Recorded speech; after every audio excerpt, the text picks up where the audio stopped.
esos son los sistemas de comunicación del organismo, que tiene la funcionalidad de permitir que el metabolismo ocurra de manera coordinada según la necesidad del organismo, ¿sí?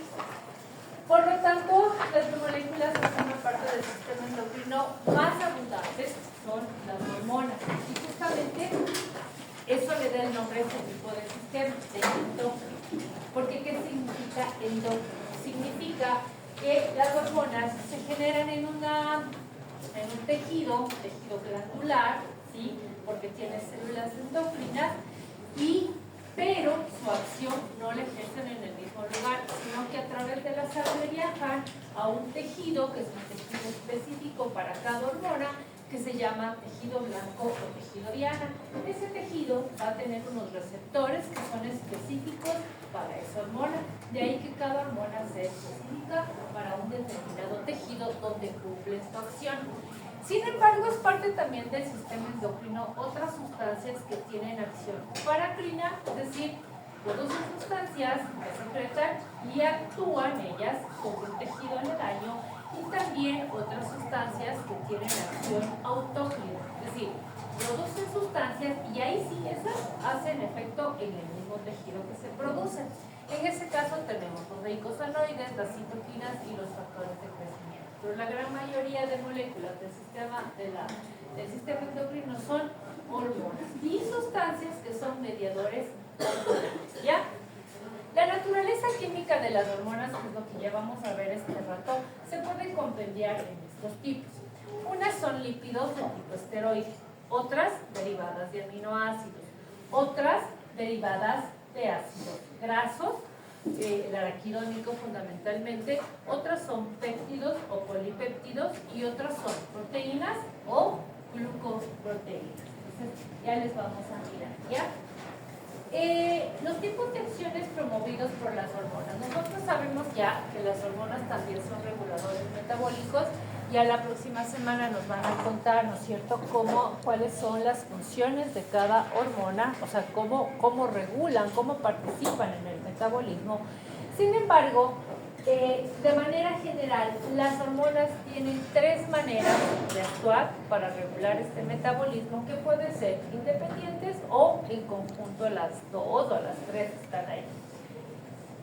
¿Cómo actúan? Modulando los mecanismos de transporte, es decir, activan e inactivan el transporte activo, transporte pasivo, modulan la síntesis proteica a nivel de la transcripción del ADN, es decir, que están controlando la función del ARN mensajero, ¿no es cierto?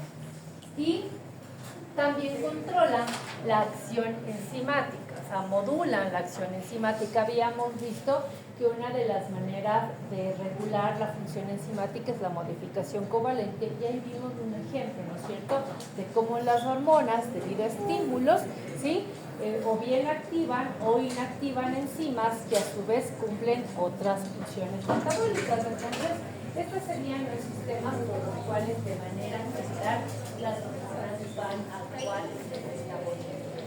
Veamos estas cuatro propiedades. Igual que las enzimas, las hormonas también actúan en concentraciones muy chiquititas, porque su acción es súper intensa. Por eso se necesita nada más una pequeña cantidad de la hormona para que cumpla la función que le corresponde. Y por eso también, como su acción es tan intensa, la vida media de las hormonas es muy bajita. Hay unas pocas que viven días, pero la mayoría viven unos pocos minutos o segundos inclusive, ¿sí? Porque si no fuera así, habría una reacción exacerbada del metabolismo del individuo, ¿ya? ¿En qué velocidad y ritmo se secreta? La mayoría de hormonas se secretan en función a estímulos, por ejemplo, la mayor o la menor concentración de un determinado producto. Lo que puso en el ejemplo que veíamos, ¿se acuerdan? La glicemia baja, ¿qué activa? A la insulina y el glucagón. La glicemia alta, a la insulina, ¿verdad? Pero también hay ciertas hormonas que se secretan cíclicamente, como por ejemplo las hormonas del ciclo menstrual, del ciclo circadiano, ¿ya? Otra característica que les decía que es de las hormonas y que es similar a las enzimas es la especificidad. Como les mostraba, como como les decía, en la célula endocrina se producen, se sintetizan las hormonas, viajan a través del torrente sanguíneo hasta llegar a su tejido diana, donde se van a encontrar con los receptores específicos para ellos, a los cuales se van a unir. De hecho, tienen ciertas propiedades el complejo hormona-receptor muy similares a las de enzimas. Por ejemplo, la adaptación inducida, es decir, el receptor se adapta químicamente a la estructura química de la enzima y se unen, que se saturan. Si los receptores se saturan, ya no hay más acción hormonal de ese tejido y que esta unión es reversible. Terminada la función que cumple la hormona en el tejido, se separan y se degradan. ¿De acuerdo? Estas son las hormonas, ¿sí? De las pancreáticas no vamos a ver ni la somatostatina y también hay otra, la gastrina, pero no las vamos a ver porque la mayor función hormonal es en base a la insulina y al glucagón. ¿Ya? Vamos a ver. Vamos con las hormonas hipofisiarias. La adenopófisis es una glándula que tiene secreciones. La adenopófisis produce todas estas hormonas que estamos viendo acá y la neurohipófisis o la hipófisis posterior produce la ADH, la vasopresina y la oxitocina. Las hormonas de la adenopófisis se sintetizan en la adenopófisis porque tiene células endocrinas y tienen una característica, que la gran mayoría, es decir, excepto la somatotropina, el resto son trópicas o tropinas. ¿Por qué? ¿Qué significa que sean tróficas o tropinas? Que su órgano o su tejido diana es otra glándula. ¿Sí? Es decir, su acción es estimular a otra glándula para que esa glándula genere también hormonas. ¿Sí? La regulación de las hormonas hipofisiarias es por retroalimentación negativa. Cuando ya hay un exceso del producto o de la acción hormonal, o sea, del producto de las glándulas que estimularon, ese exceso alerta al hipotálamo. Resulta que el hipotálamo y la hipófisis están totalmente relacionadas en su función, porque para que se liberen las hormonas hipofisiarias es necesario que el hipotálamo secrete unas sustancias que se llaman factores liberadores del hipotálamo que le estimula a la hipófisis a liberar las hormonas, ¿sí? Entonces, por eso el hipotálamo regula la acción de la hipófisis, ¿ya? Inclusive, en términos de la neurohipófisis, la relación hipotálamo-hipófisis es mucho más estrecha, porque durante el desarrollo embrionario, ¿sí?, la hipófisis y la hipófisis y el hipotálamo se quedan conectados por unos haces nerviosos que vienen de las neuronas del hipotálamo y forman un conducto, el conducto hipotálamo-hipofisiario, que es súper relevante para la función hormonal, porque resulta que la neurohipófisis no tiene células endócrinas, es decir, no puede sintetizar estas dos hormonas de acá. ¿Quién hace la síntesis?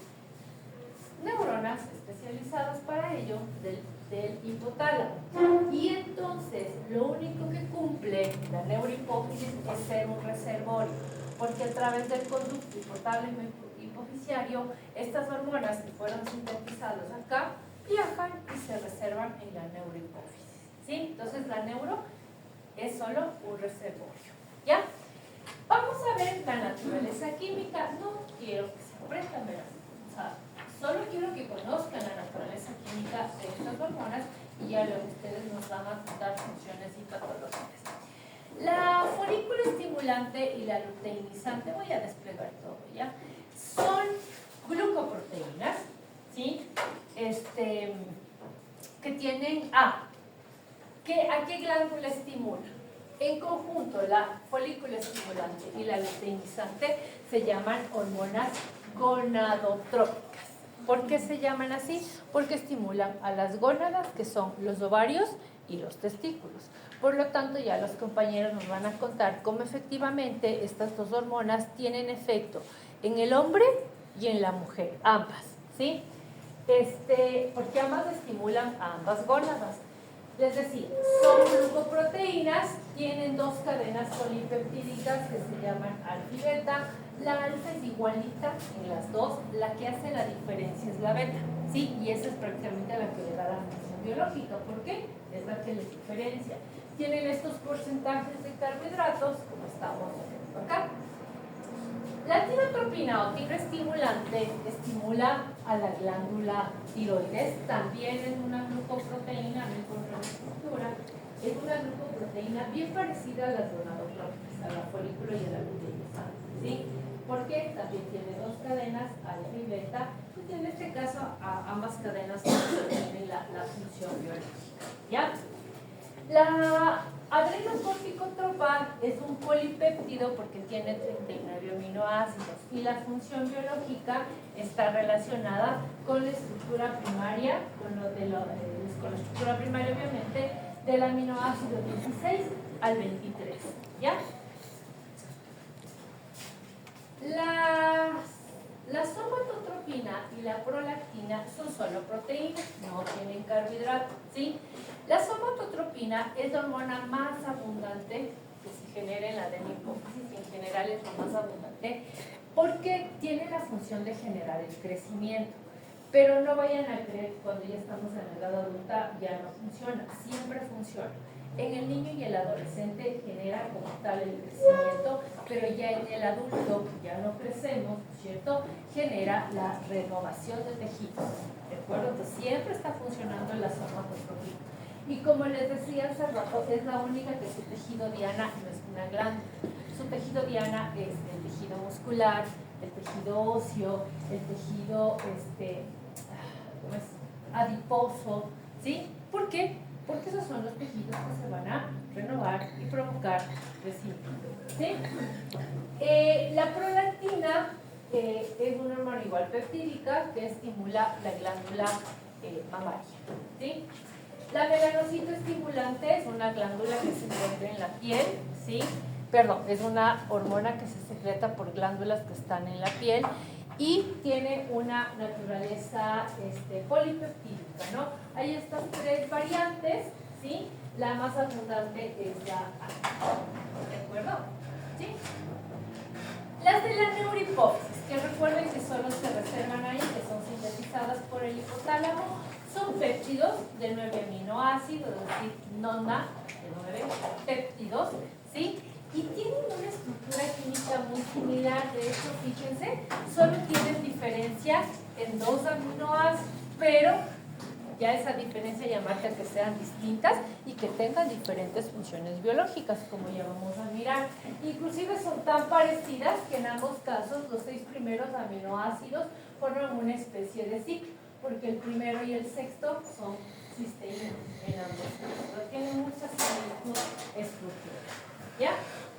Luego, las hormonas tiroides. Las hormonas tiroides son derivadas de 2 aminoácidos, la tirosina y la alanina. 2 tirosinas se condensan, se unen entre sí, y a ellas se une alanina. Todo esto se llama tironina, ¿sí? De ahí que la tironina da origen a 2 hormonas. La T4, que es la tetrayodotironina, porque tiene 4 yodos en su estructura, y la T3, que es la triyodotironina, porque tiene 3 yodos. La presencia de yodo en estas moléculas es fundamental para su función. Les había dicho que hace años en el país el bosque era endémico, que se solucionó poniendo como norma que se yode la sal, ¿cierto? Porque justamente el yodo en la posición 3,5 es fundamental para que la hormona tenga función, ¿ya? Luego, las hormonas de las glándulas suprarrenales son las glándulas que están justo encima del riñón, por eso se llaman así, suprarrenales. Las glándulas suprarrenales tienen 2 zonas. La zona exterior, que es la zona de la corteza, es la zona que secreta las hormonas lipídicas, las hormonas esteroides. Vean, son esteroides, ¿se acuerdan? Derivados del colesterol, ciclopentano, polidrofenantren, ¿sí?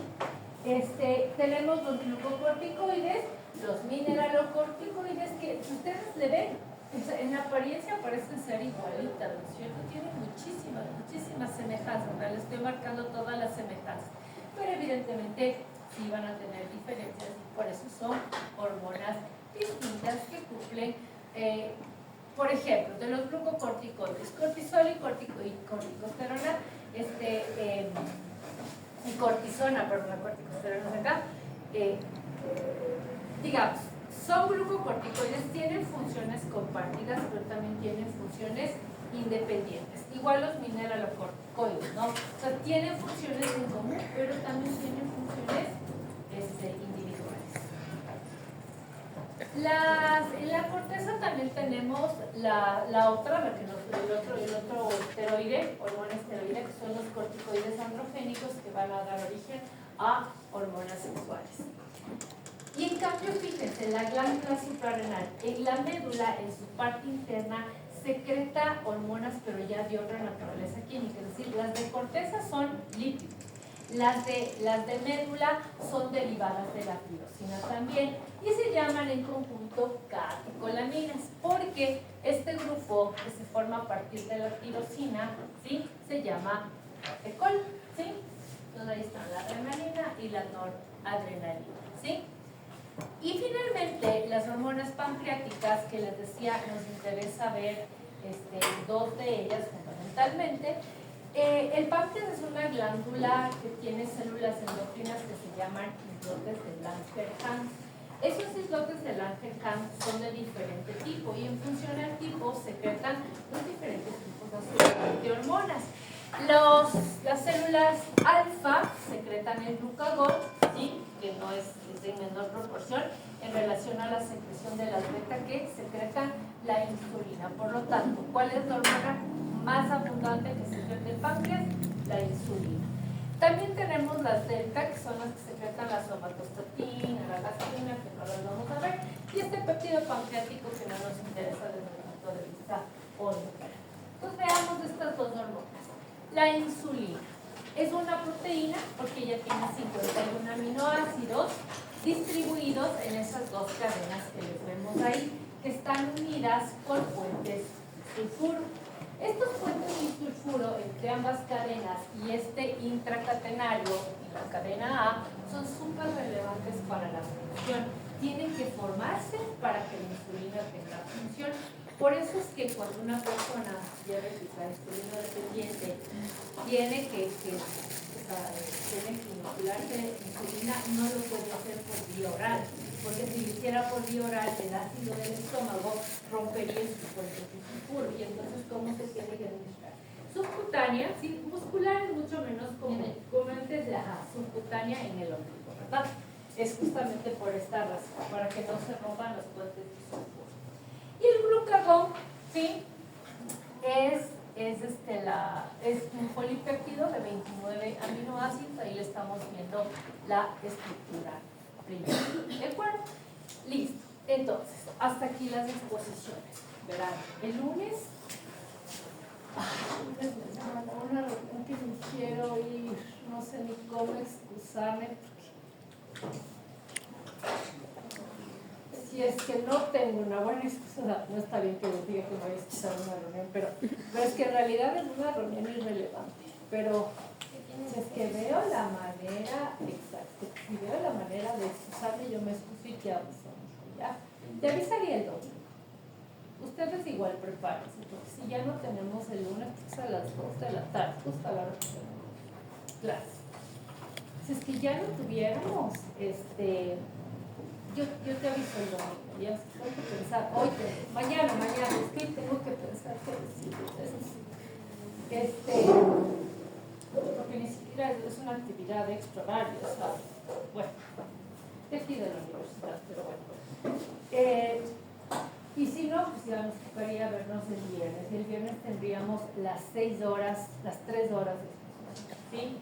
De todos modos, la semana íbamos a tener las 3 horas, porque mi intención era tener las 5 horas a la semana para exponer, y claro, lo que sobrara, yo dar la parte de oral, pero tal vez eso ya no les pueda dar. Pero las exposiciones sí que sí. ¿De acuerdo? Yo nada más les confirmo si es el lunes, y si no, pues es para desde el viernes.